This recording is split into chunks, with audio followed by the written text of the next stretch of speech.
சேப்பங்கிழங்கு மாங்காய் போட்டு ஒரு காரக்குழம்பு வைக்க பாருங்கள். அதுக்கு முதல்ல வெங்காயம், தக்காளி, தேங்காய் இதெல்லாம் ரெடி பண்ணி வச்சுருக்கேன் பாருங்கள். முதல்ல கேஸை பற்ற வச்சு கடாயை வைங்க. அதில் கொஞ்சமாக, நிறைய கிடையாது பாருங்கள், கொஞ்சமாக எண்ணெய் விடுங்க. இந்த அரிஞ்சு வச்சுருக்கிற வெங்காயம், நமக்கு தேவையான அளவு குழம்பு எவ்வளோ வேணுமோ அதுக்கேற்ற மாதிரி நீங்கள் வெங்காயம் போட்டால் போதுங்க. நாங்கள் நிறைய பேர் வீட்டில் இருந்தால் வந்து நிறைய வெங்காயம் போட்டுருக்கோங்க. நாங்கள் அரை முடி தேங்காய் துருவி வச்சுருக்கோங்க. தேங்காய் நிறைய போட்டாலும் நெஞ்சிலே இருக்கும் குழம்பு, ஒரு மாதிரி தேங்காய் டேஸ்ட்டு, அது எண்ணெய் வாசனை வரும். அதனால தேங்காய் அரை முடி தேங்காய் போட்டாங்க, அதுவே அதிகம்.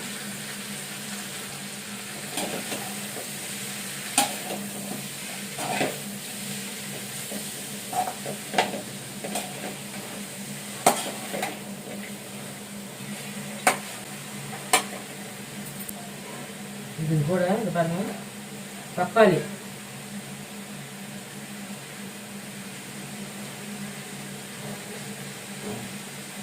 அதையும் இந்த மாதிரி அரிஞ்சு போட்டு வதக்குங்க.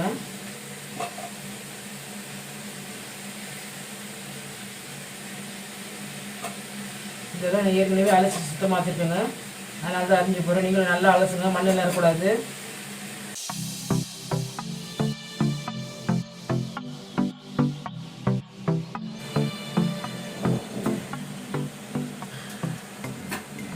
பாருங்க, கேஸை சிம்மில் வச்சு இது நல்லா வதங்கி விடுங்க. நல்லா வதங்கட்டுங்க, தீ விடாதீங்க.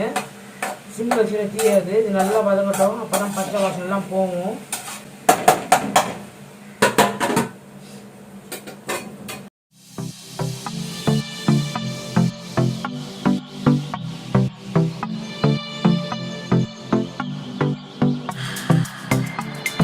பாருங்க, கொஞ்சமாக எண்ணெயை ஊற்றிட்டேன். நம்ம ஏற்கனவே எண்ணெய் சூடாகணும், கடுகு போடுங்க. கடுகு எரிச்சிடும் பாருங்க. சும்மா கொஞ்சோண்டு வெந்தயம், நிறைய போடாதீங்க, கொஞ்சமாக போடுங்க. நிறைய போட கசந்துடும், வாசனைக்காக. கருவேப்பிலை போடுங்க.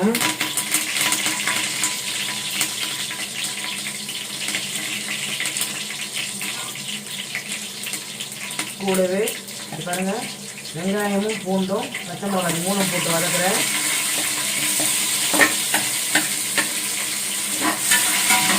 வதக்குங்க,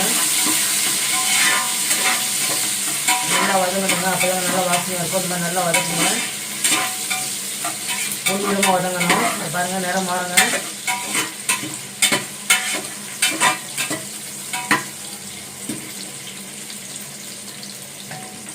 தக்காளி அதிலே போட்டுருங்க, இதையும் வதங்கட்டும்.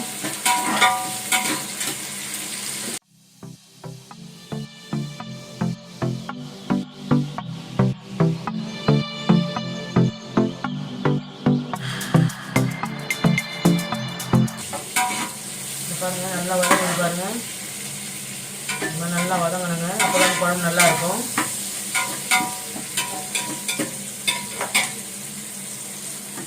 இதுலேயே இந்த முருங்கைக்காவை போடுங்க. நான் சேப்பங்கிழங்கு இதில் போட்டு வேக வைக்காமல் தனியாகவே வேக வச்சு அப்படியே தோலோடு வேக வச்சுருந்தேங்க.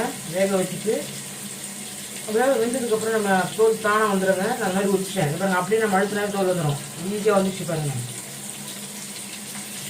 இது வேக வச்சு சேப்பங்கிழங்கு, இதையும் அதிலே கலந்துருங்க. போட்டு நல்லா வதக்குங்க.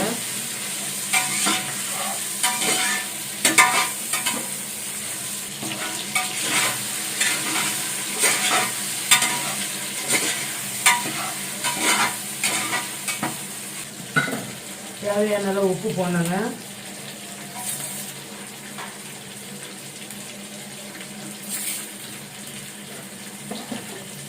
இதில் கொஞ்சோண்டு மஞ்சள்தூள், 1.5 ஸ்பூன் தனியாத்தூள்,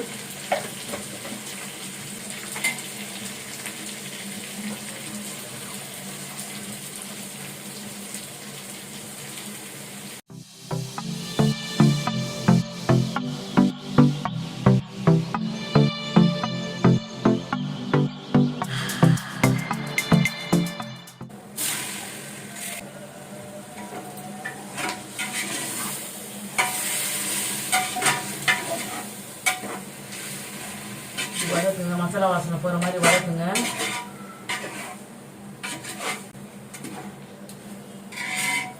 அரைச்சி வச்ச மசாலாவையும் இதிலே போடுங்க.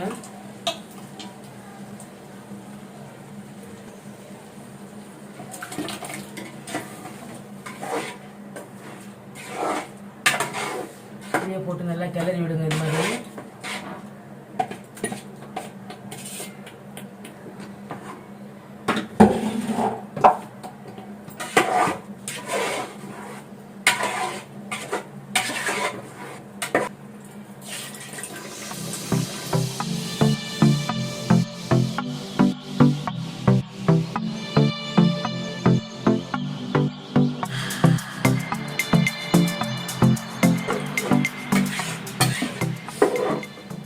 பாருங்க. நான் புளி கரைச்சி ஏற்கனவே வச்சுருந்தேன், அதை ஊற்றுறேங்க. இந்த மாதிரி வடிகட்டி நம்ம எவ்வளோ புளி பண்ணுமோ அவ்வளோ கலந்தா போதுங்க. நிறைய புளி பண்ணால் நல்லா இருக்காது, அதே சமயம் ரொம்ப கம்மியாக போட்டாலும் அந்த குழம்பு நல்லா இருக்காதுங்க. அதனால் நமக்கு எவ்வளோ புளி வேணுமோ அந்த அளவுக்கு நீங்கள் புளி போட்டால் போதுங்க. நான் ஏற்கனவே கரைச்சி தான் இருந்தாலும் அதில் இந்த மாதிரி கிட்டி வரும். அதனால் நீங்கள் இந்த மாதிரி திரும்ப வடிகட்டிங்க இன்னொரு முறை. பார்த்தீங்களா எவ்வளோ வருது? இதெல்லாம் குழம்புல போகாது, அதனால் இதுங்க நல்லா கிளறிடுங்க.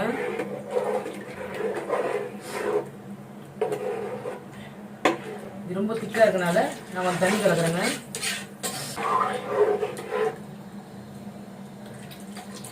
இப்போ குழம்பு கொதிக்கிட்டோங்க. குழம்பு நல்லா கொதிச்சு எண்ணெய் திரி அந்த மாதிரி கொதிக்கணுங்க. கொதிக்கிட்டோங்க. ரொம்ப வேகமாக கேட்குறீங்க, சிம்மில் வைங்க. இப்போ பாருங்கள் குழம்பு நல்லா கொதி வந்துடுச்சுங்க. பாருங்க எண்ணெய் அப்படியே மேலே ஏடு தெரிஞ்சு பார்த்தீங்களா? இந்த மாதிரி நல்லா சுண்டிச்சு குழம்பு நல்லா கொதிச்சு வந்துடுச்சு. இப்போ நீங்கள் இதில் மாங்காய் போடுறீங்க. இது முதலே போட்டிங்கன்னா அது உங்களுக்கு மாங்காய் கையிலே கிடைக்காது, அது மாதிரி குழஞ்சிரும். அதனால் குழம்பு இறக்கும்போது இது மாதிரி போட்டு இறக்குனீங்கன்னா அந்த சூட்லேயே அது வந்து நல்லா வெந்துடுங்க. இந்த மாதிரி முருங்காய், மாங்காய், சேப்பங்கிழங்கு போட்டு காரக்குழம்பு ரெடிங்க. சூப்பராக நல்லா வாசனை வந்து பாருங்கள், நல்ல டேஸ்ட்டாகவும் இருக்குங்க. அவ்வளோதாங்க, ரெடிங்க, குழம்பு ரெடிங்க.